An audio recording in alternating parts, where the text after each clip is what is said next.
Olá, irmãos, graça e paz. Bom dia, queridos. Que Deus continue abençoando a sua vida de uma maneira muito especial. Eu quero compartilhar com os irmãos um texto que o Senhor falou profundamente ao meu coração, que é o texto em Mateus, no livro de Mateus, capítulo 5. Evangelho de Mateus, capítulo 5. Versos de 1 a 5. Jesus, vendo as multidões, subiu ao monte, e tendo ele se assentado, aproximaram-se os seus discípulos. E ele se pôs a ensiná-los, dizendo: Bem-aventurados os humildes de espírito, porque deles é o reino dos céus. Bem-aventurados os que choram, porque eles serão consolados. Bem-aventurados os mansos, porque eles herdarão a terra. Queridos, o Senhor Jesus, ele inicia o Sermão do Monte desafiando as pessoas a saírem dos paradigmas, saírem do óbvio. O óbvio naquele momento era que as pessoas esperavam um Jesus guerrilheiro, um Jesus soldado, um Jesus político. Eles esperavam de Jesus alguém que mobilizasse o povo para que libertasse o povo de Israel do Império Romano. Era exatamente isso. A expectativa que tinham do Messias é que seria o novo Moisés. Que o Messias seria o novo Moisés. Na realidade, Jesus, ele não foi o novo Moisés. Jesus, porque Moisés quer dizer Moshua, aquele que veio das águas. Jesus é a própria água da vida. Jesus não veio libertar o povo de Israel do jugo de Roma, mas veio libertar o povo de Israel do jugo do pecado. E Jesus, ele desafia o povo a uma reflexão. Paulo, lá no capítulo 12, versos 1 e 2, ele fala sobre o culto racional. Não vos conformeis com este mundo, mas transformai-vos pela renovação da vossa mente, para que experimenteis qual seja a boa, perfeita e agradável vontade de Deus. É um culto racional. E eu sempre digo que não há racionalidade maior, não há equilíbrio maior do que o Sermão do Monte. Quando Jesus diz assim que, primeiro, Jesus estando na multidão, ele senta. Toda pessoa que quer conversar com alguém, ensinar com alguém, discutir sobre assuntos difíceis, não faz isso em pé, costuma sentar. Então Jesus senta, o texto diz que Jesus sentou, acomodou a multidão, todos estavam ali acomodados, sentados, ele sentou, provavelmente sentou sobre uma pedra. Nós entendemos que o Monte das Oliveiras não era uma montanha inclinada ao extremo, e também naturalmente não era uma planície. Então Jesus ele fica estrategicamente numa posição em que todos poderiam vê-lo e ouvi-lo, porque a acústica era favorável. E aí Jesus pôs a ensiná-los. E ele começa dizendo: Bem-aventurados os humildes de espírito, porque deles é o reino dos céus. É interessante que esse capítulo 5 inicia dizendo que Jesus viu as multidões. Então haviam multidões.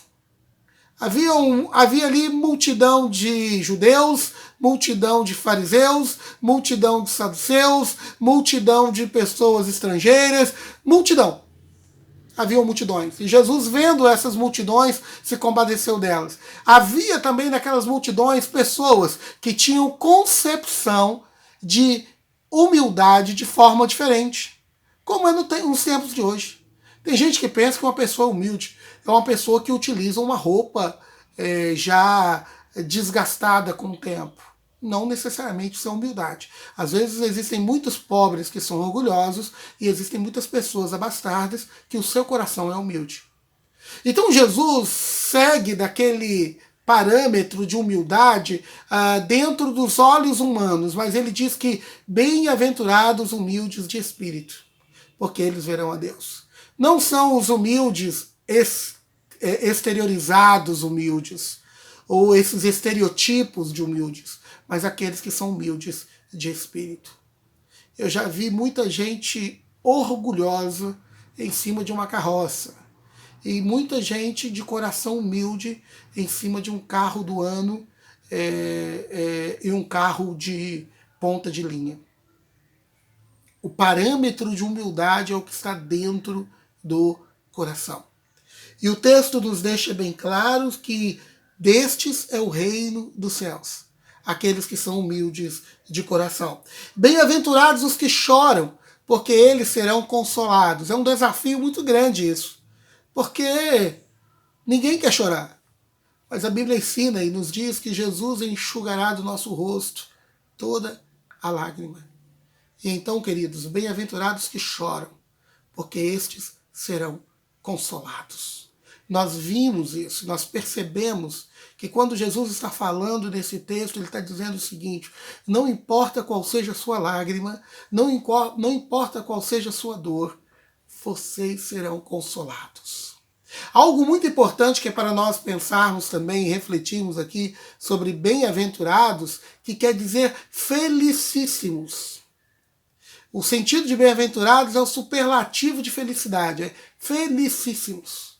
Sejam muito felizes aqueles que choram. Sejam muito felizes os humildes de coração. E no versículo 5, e é lógico que as bem-aventuranças vão caminhando por esse capítulo, mas eu vou, por enquanto, aqui até o versículo 5, diz assim: bem-aventurados os mansos, porque eles herdarão a terra. Nós estamos vivendo uma geração de muitos valentes, inclusive nas redes sociais. Tem gente que discute, briga, perde amizade, ganha amizades novas por causa de contendas ou por causa de dificuldades. Queridos, discordar de alguém é natural. Discordar de alguém faz parte de um ser pensante. Ter opinião diferente de alguém faz parte de um ser pensante. Agora, tornar-se inimigo de alguém porque pensa diferente de você, isso aí faz parte dos frutos da carne e não dos frutos do Espírito. A Bíblia diz que um dos frutos do Espírito é a mansidão. Que haja amabilidade, que haja mansidão.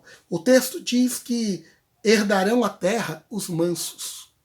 Então não adianta a pessoa querer ser valente, discutir. Os mansos herdarão a terra. É lógico que manso aqui não quer dizer bobo. Manso aqui não quer dizer uma pessoa que deixa que a injustiça seja feita na sua casa ou na sua vida ou ao seu redor. É lógico que não. Mas você pode buscar os seus direitos, você pode requerer os seus direitos de maneira mansa, de maneira humilde, de maneira sóbria. Você pode lutar pelos seus direitos através dos joelhos e não dos punhos. Você pode lutar pelos seus direitos dentro da legalidade e não da anormalidade. E o que é a normalidade aqui? É brigar, xingar, ofender, levar as coisas para o lado pessoal. Então Deus te convida, te desafia. Nós estamos vivendo tempos completamente atípicos, que é este tempo de quarentena, de reclusão, que as pessoas estão em suas casas. Então eu quero convidar você a adorar ao Senhor com uma humildade de coração. Eu quero convidar você a adorar a Deus com uma mansidão. Eu quero convidar você a adorar ao Senhor em espírito e em verdade. Eu quero convidar você a, neste momento, colocar a sua vida diante do Senhor. Existe uma frase que Deus sempre falou no meu coração, dizendo que Deus não peleja pelos armados, mas Deus peleja pelos desarmados. E Deus está pelejando por você. Ele está lutando por você e Ele está guardando você.